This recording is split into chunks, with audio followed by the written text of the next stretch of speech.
செய்திகளுக்கு அப்பால் நிகழ்ச்சியில் மீண்டும் உங்களை சந்திப்பதில் மகிழ்ச்சி. வணக்கம். இன்றைய நாளில் மிக முக்கியமானது ஒரு வழக்கு, கடந்த காலங்களில் பேசப்பட்ட வழக்கு, பின்னர் அவை கிடப்பில் போடப்பட்ட வழக்கு. இவ்வாறாக பல வரலாறுகளை கொண்ட தமிழர்களின் கண்ணீரோடு தொடர்பட்ட ஒரு வழக்கு தொடர்பான விடயத்தை பார்க்கலாம் என்று நினைக்கின்றோம். அந்த வகையில் நேற்றைய தினம் நீதிமன்றத்திலே ஒரு மாற்றம் இடம்பெற்றிருக்கின்றது. வசந்த கருணாகொடவுக்கு எதிராக 11 மாணவர் கடத்தல் சம்பந்தமான வழக்கினை தொடர்ந்து எடுத்துச் செல்வதற்கு நேற்றைய தினம் உயர் நீதிமன்றம் ஒரு முக்கியமான உத்தரவினை இட்டிருக்கின்றது, குறிப்பிடத்தக்கது. உயர் நீதிமன்ற நீதியரசர் அர்ஜுன ஒபேசேகர மற்றும் சம்பத் விஜயரட்ன ஆகிய நீதியரசர்கள் குழாம் முன்னிலையில் இந்த வழக்கு விசாரணைக்கு எடுத்துக் கொள்ளப்பட்ட போது இந்த வழக்கை அடுத்த கட்டத்துக்கு எடுத்துச் செல்வதற்கு நீதிமன்றம், உயர் நீதிமன்றம், இலங்கையில் இருக்கக்கூடிய உயர் அதிகாரமுடைய உயர் நீதிமன்றம் அனுமதி அளித்திருக்கின்றது. இலங்கையின் சட்டத்துறை மீது பலரும் பல விமர்சனங்களை முன்வைத்திருந்தாலும் காலாகாலங்களில் அந்த சட்டத்துறை தன்னுடைய கடமைகளை கவனமாக செய்திருக்கின்றது. அதற்கு பல சான்றுகளும் இலங்கையில் இருப்பதுதான் இன்று இருக்கக்கூடிய ஒரு முக்கியமான விடயமாக இருக்கின்றது. 11 மாணவர் கடத்தல் விவகாரமும் அவ்வாறுதான் இன்று பார்க்கப்படுகிறது. குறித்த மனுவின் அடிப்படையில் சிரேஷ்ட சட்டத்தரணி கௌரி சங்கரி சட்ட நிறுவனத்தின் அனுசரணையோடு சட்டத்தரணி புலோசினி கேமவண்ண மற்றும் சட்டத்தரணி பிருந்தா சந்திரகேஸ் ஆகியோரது தமது வாதத்தினை முன்வைத்த போது நீதியரசர் குழாம் குறித்த வாதத்தின் தன்மையின் அடிப்படையில் இந்த வழக்கினை தொடர்ந்து கொண்டு செல்வதற்கு அனுமதி வழங்கியுள்ளது. குறித்த உயர்நீதிமன்ற முறையீட்டு மனுவில் முக்கிய பிரதிவாதிகளாக வசந்தகுமார ஜெயதேவா, கருணாகொட மற்றும் சட்டமா அதிபர் உள்ளிட்டவர்களுடைய பெயர் குறிப்பிடப்பட்டுள்ளன. இந்த வழக்கு எதிர்வரும் ஜனவரி மாதம் 2026 ஆண்டு ஜனவரி 30 மீண்டும் விசாரணைக்கு எடுத்துக் கொள்ளப்படுவது என்று தீர்மானிக்கப்பட்டிருக்கின்றது. இப்போது நீங்கள் எல்லோருக்கும் இது ஒரு புதிய விடயமாக தெரிவதற்கு வாய்ப்பில்லை. காரணம், இந்த விடயம் தொடர்பில் அநேகர் இதனை பின்தொடர்ந்திருக்கின்றீர்கள். இப்போது இதில் ஒரு வரியினை குறிப்பிட்டிருந்தோம். கௌரி சங்கரி சட்ட நிறுவனத்தின் அனுசரணையோடு என்று குறிப்பிட்டிருந்தோம். இந்த வழக்கினுடைய மூலகர்த்தா அல்லது அந்த வழக்கினுடைய ஆரம்ப கர்த்தாவாக இருந்தவர் தான் கௌரி சங்கரி. இப்போது அமரத்துவம் அடைந்திருக்கின்றார், எம்மோடு இல்லை. ஆனால் எம்மோடு இல்லாது விட்டாலும் இன்று இலங்கையில் பேசப்படக்கூடிய அல்லது பேசப்பட்டு கொண்டிருக்கக்கூடிய பல வழக்குகளுக்கு முக்கிய காரணமாகவும் முதன்மை ஆரம்ப புள்ளியாகவும் திருமதி கௌரி சங்கரி தவராஜா இருந்திருக்கிறார் என்றால் அதற்கு மிக இல்லை. அதே போன்றுதான் நான் இதற்கு முன்னர் ஒரு சில நிகழ்ச்சிகளுக்கு முன்னர் குறிப்பிட்டிருந்தோம். இப்போது இருக்கக்கூடிய குற்றத்தடுப்பு புலனாய்வு பிரிவினுடைய பணிப்பாளர் சாணி அபேசேகரவினுடைய உயிரை கூட காப்பாற்றியதில் மிக முக்கியமாக இருந்தவர். சட்டத்தரணி கௌரி சங்கரி தவராஜா அவருடைய வாதத்தின் அடிப்படையில் அல்லது அவருடைய விண்ணப்பத்தின் அடிப்படையில் தான் இந்த வழக்கு இன்று வரைக்கும் இன்றளவும் நிற்கிறது என்று சட்டத்துறை சார்ந்திருக்கக்கூடிய முக்கியஸ்தர்கள் கூறுகிறார்கள். இவை தொடர்பில் தொடர்ந்து மேலதிகமாக பார்க்கின்ற போது 11 மாணவர் கடத்தல் எவ்வாறான சூழ்நிலையில் இடம்பெற்றிருக்கிறது என்பதை பார்ப்போம். சிரேஷ்ட சட்டத்தரணி கௌரி சங்கரி தவராஜா யுத்தத்தின் இறுதி கட்டத்தில் அச்சுறுத்தல் மத்தியில், பெரும் அச்சுறுத்தல், அதுவும் கொழும்பில் இருந்து பணியாற்றுவதென்றால் இலேசாக கூறிவிடுவார்கள் அவர் அரசின் முகவர் அல்லது புலனாய்வாளர்கள். ஆனால் தென்னிலங்கையில் இருந்து பணியாற்றுவது என்பது மிக மிக கடினமான ஒரு பணியாக இருக்கின்றது. ஒரு சிலரை தான் குறிப்பிடலாம். ஒரு சிலர் குமார் பொன்னம்பலம், அதே போன்று ஜனாதிபதி சட்டத்தரணி தவராசா, கௌரி சங்கரி தவராஜா, ரட்ன வடிவேல், இப்படி ஒரு சிலருடைய பேர் தான் அந்த வட்டத்திலே வரும். அவர்கள் தான் தொடர்ச்சியாக ஈழத்தமிழர்களுக்காக தென்னிலங்கையிலே இருந்து சட்ட ரீதியாக பல விடயங்களை கையாளக்கூடியவர். உங்களுடைய மனக்கண் முன் இன்னும் ஒரு பெயர் வருகின்றது. அந்த பெயரை கூறுவதற்கு இந்த நிகழ்ச்சியினுடைய தன்மை கருதி அந்த பெயரை தவித்துக் கொண்டு அடுத்த கட்டத்துக்குள் நாங்கள் செல்லுகிறோம். இந்த பெயரை தேடியவர்களுக்கு தெரியும், அல்லது நீங்கள் விரும்பினால் பின்னூட்டங்களில் அந்த பெயர் என்ன பெயர் என்று கூறலாம். இப்போது ஒரு புனிதர் அல்லது ஈழத்தமிழர்களின் ஒரு தலைவர் என்று தன்னைத்தானே கூறிக்கொண்டு தெரியக்கூடிய ஒரு காமெடியரை பற்றி நீங்கள் நினைக்கிறீர்கள். இதற்கு அப்பாற்பட்ட ஒரு நிகழ்ச்சியில் அவை பற்றி பேசலாம். பெரும் அச்சுறுத்தல்கள் மத்தியில் எந்த விதமான தயக்கமும் இன்றி துணிந்து நின்று ஆட்கொணர்வு மனுவை தாக்கல் செய்திருக்காவிட்டால் இன்று அல்லது நேற்றைய தினம் இந்த வழக்கை அடுத்த கட்டத்துக்கு எடுத்துச் செல்வதற்கு நீதிமன்றத்தினுடைய உத்தரவு கூட கிடைக்கப்பட்டிருக்காமல் இருக்கலாம். நீங்கள் யோசிக்கலாம், ஏன் உயர் நீதிமன்றத்தில் என்ன இடம்பெற்றது, இதற்கு அடுத்த கட்டமாக அல்லது இதற்கு முதல் ஏதாவது சிக்கல் இருக்கிறதா? அந்த விடயத்தை நாங்கள் கூறுகிறோம். 11 மாணவர் கடத்தலில் வசந்த கருணாகொட இப்போது இலங்கையிலே இடம்பெற்றது ஒரு பெரும் நெருக்கடியான சூழ்நிலைகளில் கடத்தல், காலாமலாக்குதல், சித்திரவலைகளை செய்தவர்கள் எல்லாம் கடற்படையினர் என்றால் மிகையாகாது. அந்த கடற்படையை இனங்காட்டியவர் குறிப்பாக சொல்ல போனால் அந்த கடற்படையை வெளிப்படுத்தியவர்கள் கோத்தபாயவின் வதை முகாம், முல்லைத்தீவில் இருந்த வதை முகாமாக இருக்கலாம், திருகோணமலை கடற்படை தளத்தில் இருந்த சித்திரவதை முகாமாக இருக்கலாம், அனைத்தையும் வெளிப்படுத்தியதில் அதனுடைய முக்கியமான சட்டத்தரணியாக திகழ்ந்தவர் கௌரி சங்கரி தவராஜா, அவருடைய கணவர் ஜனாதிபதி சட்டத்தரணி தவராசா அவர்கள். இதற்கு மிகையாக எதுவுமே இல்லை. சிலர் பல விடயங்களை கூறலாம், சிலர் சிறு சிறு வழக்குகளை எல்லாம் செய்துவிட்டு தமிழ் மக்களுக்காக விமோசனம் என்று கூறலாம். அந்த வழக்குகளின் தன்மைகளையும் நீங்கள் அறிந்திருப்பீர்கள். அவ்வாறு இல்லை. இன்று இருக்கக்கூடிய கொழும்பில் பெயர் சொல்லக்கூடிய வழக்குகளில் கௌரி சங்கரியின் பெயர் இல்லாத இடம் இல்லை என்றுதான் கூற வேண்டும். அவர் இன்று எம்மோடு இல்லாவிட்டாலும் அவர் ஏற்படுத்திய தாக்கங்கள் இன்று வரைக்கும் தென்னிலங்கையில் பெரும் அதிர்வலைகளை ஏற்படுத்துகின்றன. இன்று இடம்பெறுகின்ற பல விசாரணைகளில் முக்கிய திருப்பு முனையாக இருப்பது சாணி அபேசேகர. அந்த சாணி அபேசேகரவுக்கு அன்று கௌரி சங்கரி ஒரு முறையான வழிநடத்தலை நீதிமன்றத்தினூடாக முன்னெடுத்திருக்காவிட்டால் இன்று சாணியும் எம்மோடு இருந்திருக்க மாட்டார், அல்லது அவருக்கும் என்ன இடம்பெற்றிருக்கும் என்று தெரியாது. இவ்வாறு பல விடயங்களை அடுக்கிக் கொண்டே செல்லலாம். கொழும்பில் 11 இளைஞர்கள் கடத்தப்பட்டு காணாமல் ஆக்கப்பட்டதற்கு முன்னாள் கடற்படை தளபதி வசந்த கருணாகொட உள்ளிட்ட 14 கடற்படையினருக்கு எதிராக 667 குற்றச்சாட்டு சுமத்தப்பட்டு கொழும்பு ரயிலட்பால் நீதிமன்றத்தில் சட்டமா அதிபரினால் குற்றப்பத்திரம் தாக்கல் செய்யப்பட்டது.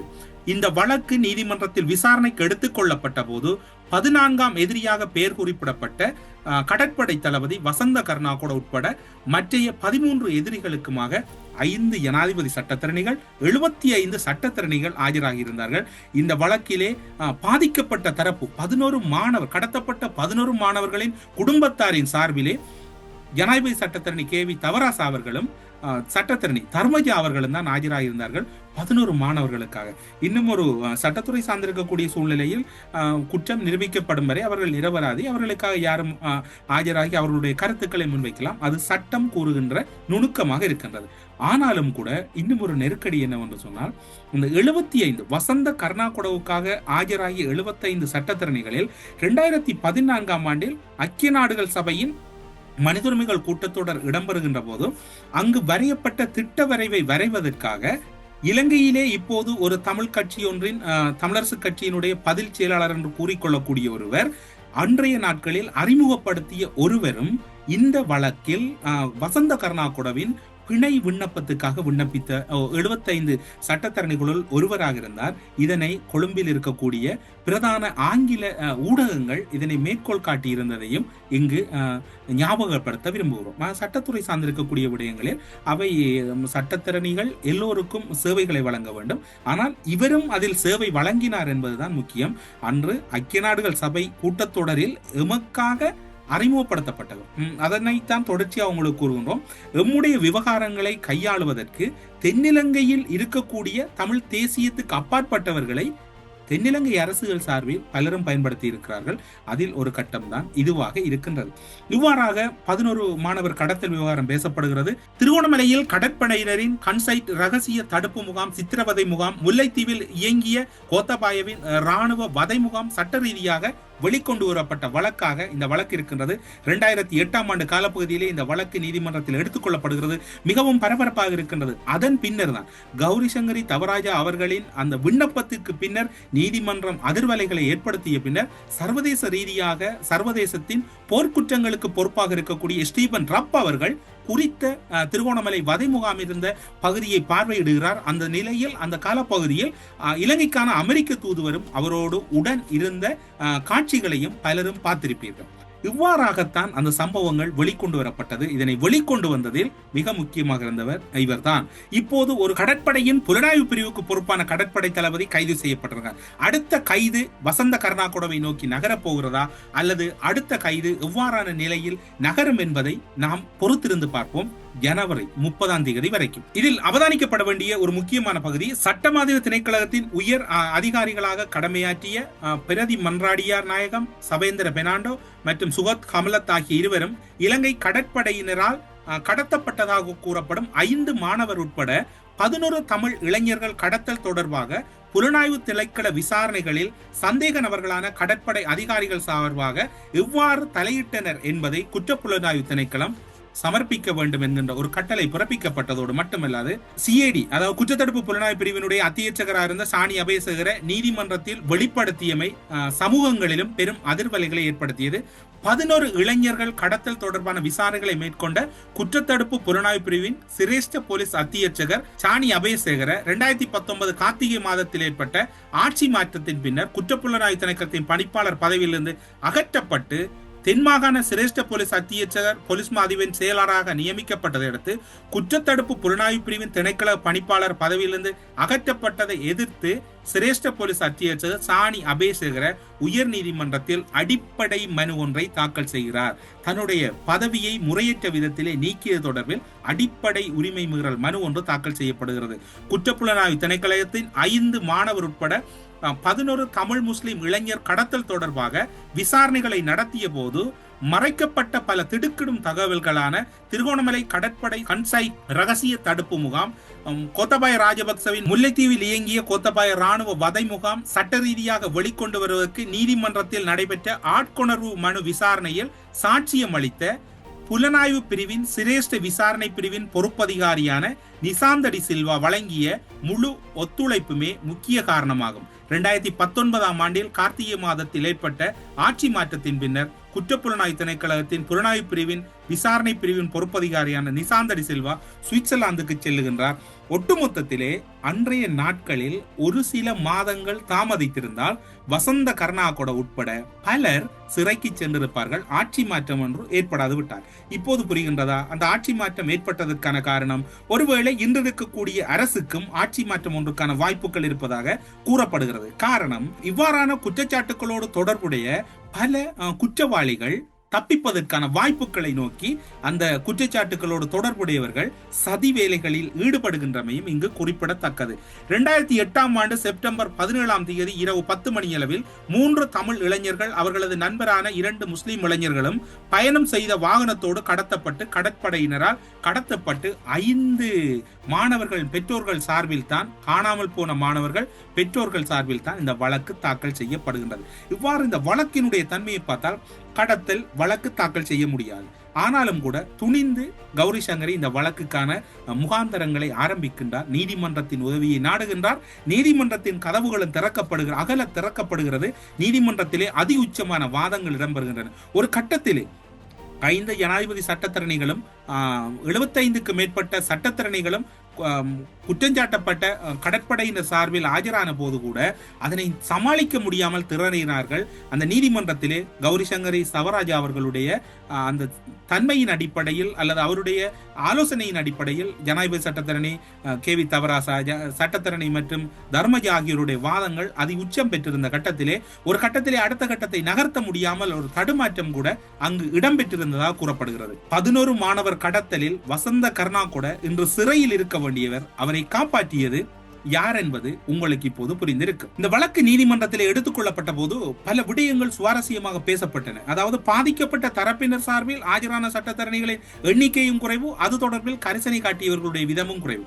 ஆனால் குற்றஞ்சாட்டப்பட்டவர்கள் சார்பிலே நீதிமன்றம் நிறைந்து வழிந்தது நீங்கள் யாரும் மறந்திருக்க மாட்டீர்கள்.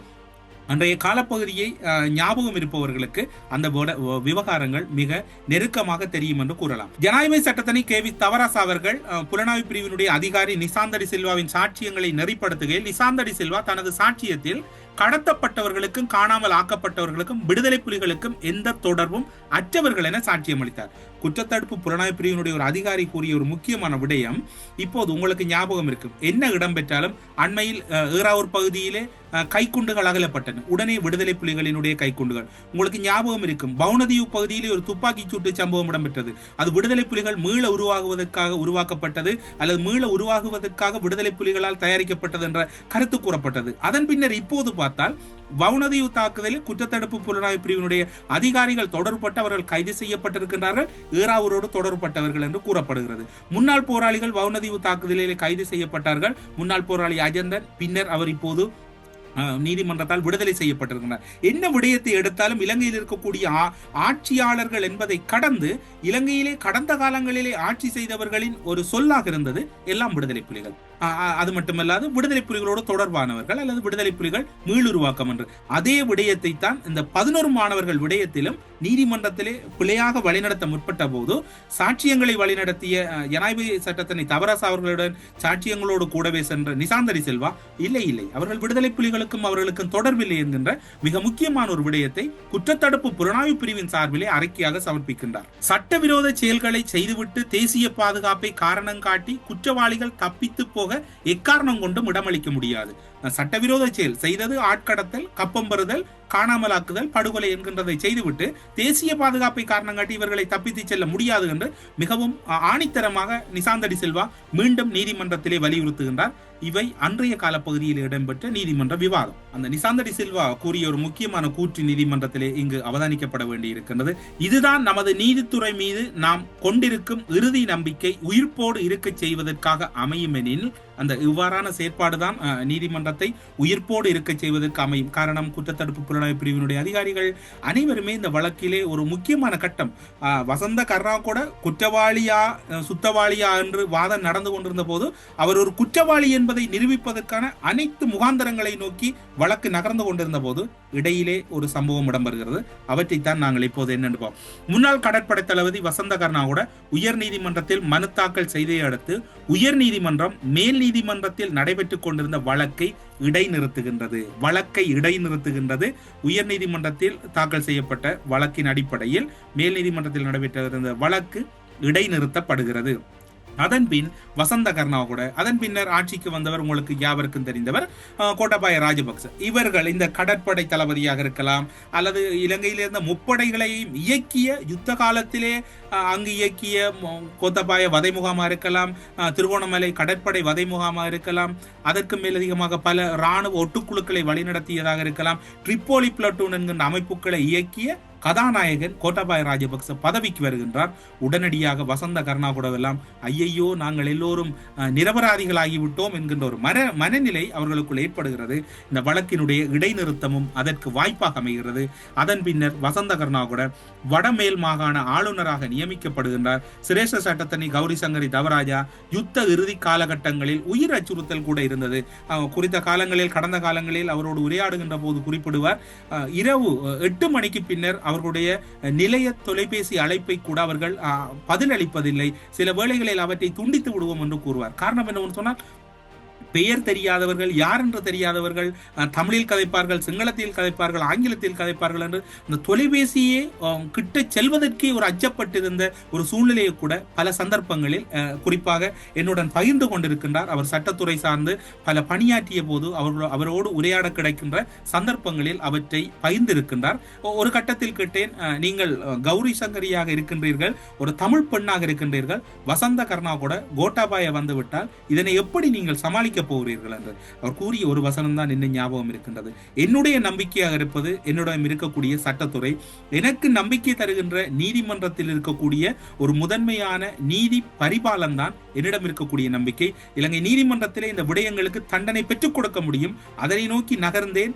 ஏதோ ஒரு இடைக்காலத்திலே ஒரு சின்னொரு தடங்கள் வந்திருக்கின்றது. கோட்டாபாய இவர்கள் ஜனாதிபதி ஆட்சி மாற்றம் என்பது ஒரு இடைக்கால ஓய்வை ஒழிய இது நிரந்தரம் அல்ல என்று கூறினார். ஆனாலும் இதனை விடமாட்டேன் என்று கூறினார். இயற்கை காலம் அவரை எம்மிடமிருந்து பிரித்து சென்று விட்டது. அதுதான் இங்கு இருக்கக்கூடிய ஒரு மேலதிகமான தகவலாக இருக்கின்றது. இவ்வாறெல்லாம் பார்க்கின்ற போது ஏன் இந்த வழக்கை விசாரிக்கவில்லை என உயர் நீதிமன்றம் சட்டம் அதிபரை வினா எழுப்புவதற்கான சந்தர்ப்பங்கள் அதிக அளவில் இருப்பதாக கூறப்படுகிறது. காரணம் என்னவென்று சொன்னால், ஒரு கட்டத்திலே சட்டமாதிப திணைக்களம் இந்த வழக்கை தாக்கல் செய்கிறது. பின்னர் சட்டமாதிப திணைக்களம் வசந்த கர்ணாகூட சார்பிலே அவர்கள் சார்பிலும் சில கருத்துக்களை முன்வைத்ததனால் உயர் நீதிமன்றம் ஒருவேளை இந்த வழக்கை ஏன் விசாரிக்கவில்லை என்கின்ற ஒரு கூற்றினை சட்டமாதிப திணைக்களத்துக்கு எழுப்புவதற்கு வாய்ப்பு இருப்பதாக சட்டத்துறை சார்ந்திருக்கக்கூடியவர்கள் கூறுகின்றார்கள். உயர் நீதிமன்றத்தின் உத்தரவுக்கு அமைய எதிர்பார்க்கப்படுகின்ற விடயம், உத்தரவுக்கு அமைய மேல் நீதிமன்றம் தொடர்ந்து இந்த வழக்கை எடுத்துச் செல்வதற்கு ஒரு உத்தரவு பிறப்பிக்கப்படலாம் செல்லலாம் என்றும் எதிர்பார்க்கப்படுகிறது. இந்த வழக்கை அடுத்த கட்டத்துக்கு நகர்த்தி செல்வதற்கு இதுகள் ஒரு வாய்ப்பாக இருக்கலாம் என்று கூறப்படுகிறது. வசந்த கர்ணா கூட இப்போது தூக்கத்தை இழந்திருப்பதற்கு வாய்ப்பு இருக்கின்றது. காரணம், நாங்கள் கடந்த வாரம் அதற்கு முந்தைய வாரம் கூட குறிப்பிட்டோம், வசந்த கர்ணா கூட வழக்கு என்ன கட்டத்துக்குள் செல்ல போகிறது. இப்போது ஒரு கடற்படையினுடைய புலனாய்வு அதிகாரி கைது செய்யப்பட்டிருக்கிறார் என்றால் 11 மாணவர் கடத்தலோடு தொடர்பானவர்களுடைய நிலைமை என்னவாக போகிறது, அல்லது அவர்கள் மீது விசாரணைகள் இடம்பெறாமல் இப்படியே அவர்கள் தப்பித்துக் கொள்ள போகிறார்கள் என்று நாங்கள் பேசிய 2-3 வாரங்களில் நீதிமன்றத்தினுடைய கதவுகள் மீண்டும் திறக்கப்பட்டிருக்கின்றன. எனவே இப்போது இருக்கக்கூடிய சூழ்நிலையில் நிசாந்தடி செல்வா இலங்கையில் இல்லை, அவர் சுவிட்சர்லாந்திலே அகதி தஞ்சம் கோரியிருக்கின்றார். சாணி அபேசேகர் இருக்கின்றார். சாணி அபேசேகரவின் துணையுடன் இந்த வழக்கை அடுத்த கட்டத்துக்கு எடுத்து செல்லலாம் என்று கூறப்படுகிறது. ஒருவேளை மீண்டும் தென்னிலங்கையிலே யுத்தத்தை வெற்றி கொண்டவர்கள், யுத்த வெற்றிக்கு காரணமானவர்கள் மீண்டும் கைது செய்யப்பட போகிறார்கள் என்கின்ற ஒரு அலப்பாறை இடம்பெறுவதற்கும் வாய்ப்பு இருக்கின்றது. எனவே எது எவ்வாறு இருக்கின்றதோ, வசந்த கருணாகுடவின் தூக்கம் இழக்கப்பட்டிருக்கிறது. வசந்த கருணாகுட கைது செய்யப்படுவாரா, அல்லது வசந்த கருணாகுட கைது செய்யப்பட்டால் கோட்டாபாய ராஜபக்சவும் கைது செய்யப்படுவாரா? ஒரு தமிழ் பெண்ணால் இன்று மீண்டும் இந்த வழக்கு அடுத்த கட்டத்தை நோக்கி நகர்ந்து கொண்டிருக்கிறது. நம்மிடம் இருக்கக்கூடிய ஒரு உயர்வான தன்மை என்னவென்று சொன்னால், இவ்வாறான பணியாற்றியவர்களை இவ்வாறான சந்தர்ப்பங்களில் நாங்கள் அந்த இடத்தில் அவர்களை ஒரு நிமிடம் நினைவு கூறலாமே ஒழிய அவர்கள் இன்று நம்மோடு இல்லை. இப்படி பலருடைய தியாகங்கள் தான் இன்று சில விடயங்கள் நாங்கள் சாதிப்பதற்கு காரணமாயிருக்கின்றது. 5 மாணவர் கடத்தல், வசந்த கர்ணாவோட விவகாரம், அடுத்து என்ன இடம்பெறப் போகிறது, இதைவிட இன்னும் பல விடயங்கள் இந்த வழக்குக்குள் மறைந்திருக்கின்றன. அவைகள் தொடர்பிலும் கூட நாங்கள் இப்போது அந்த வழக்கு புத்தகங்கள் அல்லது அதனோடு தொடர்பட்ட வழக்கு விவகாரங்களை படிப்பதற்கு ஆரம்பித்திருக்கின்றோம். விரைவில் அவற்றையும் உங்களோடு பகிர்ந்து கொள்ளலாம் என்பதோடு, இவ்வாறு கடத்தப்பட்டவர்கள், காணாமலாக்கப்பட்டவர்கள், இன்று இனிய பாரதி விவகாரம், பிள்ளையான் விவகாரத்தில் கூட பாதிக்கப்பட்ட தரப்பினர் பலர் முறைப்பாடு அளிக்கவில்லை என்கின்ற ஒரு காரணம் கூறப்படுகிறது. இன்று 11 மாணவர் கடத்தலில் அந்த பெற்றோருடைய ஒரு முன்னுதாரணமான செயற்பாடுதான் இந்த வழக்கு இன்று வரை நிற்பதற்கு காரணம். அதுபோன்று பிள்ளையானால் பாதிக்கப்பட்டவர்கள், இனிய பாரதியால் பாதிக்கப்பட்டவர்கள் அல்லது ஆயுதக்குழு எவற்றால் பாதிக்கப்பட்டவர்களும் அருகிலுள்ள போலீஸ் நிலையங்களில் முறைப்பாடுகளை பதிவு செய்து கொண்டு சட்டத்தரணிகளூடாக நீதிமன்றத்திலே இந்த விடயங்களை கையாளும்படியான ஒரு அறிவுறுத்தல் சட்டத்துறை சார்ந்திருக்க கூடியவர்களால் முன்வைக்கப்படுகிறது. பொறுத்திருந்து பார்ப்போம், வசந்த கர்ணாகூட கைது செய்யப்பட போகிறாரா, அல்லது இந்த ஜனவரி மாதம் 30ஆம் தேதிக்கு இடைப்பட்ட காலத்தில் வசந்த கர்ணாகூட ஓட போகிறாரா, எது இடம்பெற போகிறது, அல்லது அவருடைய சூழ்நிலை எப்படி இருக்க போகிறது. பலர் என்று பல நாடுகளிலே அவர்களுக்குரிய குடியுரிமையை வைத்திருக்கிறார்கள் மறைமுகமாக, அங்கு ஓடி ஒளிந்து கொள்வதற்கு வாய்ப்பு இருக்கின்றதா? பொறுத்திருந்து பார்ப்போம் என்ன இடம்பெறப் போகிறது என்று. ஒன்று மட்டும் உண்மை, நீதிமன்றம் இன்று சற்று வித்தியாசமான ஒரு விறுவிறுப்பான ஒரு தன்மைக்குள் சென்று கொண்டிருக்கிறது. இலங்கையில் பலருடைய நிலைமை மிக நெருக்கடியை நோக்கி நகர்ந்து கொண்டிருப்பது மட்டும்தான் இப்போது கூறக்கூடிய ஒரு செய்தியாக இருக்கின்றது என்று கூறி, செய்திகளுக்கு அப்பால் நிகழ்ச்சியிலிருந்து உங்களிடம் விடைபெற்றுக் கொள்கிறோம். நன்றி, வணக்கம்.